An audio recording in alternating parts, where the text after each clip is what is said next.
Kita di otang budi nikah, abe termasuk abe nikah andi hutang budi ke Kanjeng Nabi. Abe tahu ke Allah, nyempe ke Allah. Yang tak ada Kanjeng Nabi tak ada benda acara nikah. Ada masjid, tak ada pesantren. Pesantren tak ada.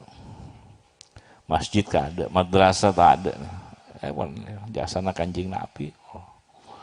Maka abad ni kan terima kasih, abad asyahadat ni kan. Jadi Allah apareng lebat Kanjeng Nabi terus saki sahabat sampai dapat ka para guru kalau tantretan. Para guru-guru kalau tantretan kepini satu aja di otang ke Kanjeng Nabi. Karena sendik jasa Kanjeng Nabi. Termasuk kangkui males nggih selawat nih kan. Doa ke Allah, doa ke Allah nyoon supaya Allah apareng napa selayak sepantes untuk Kanjeng Nabi.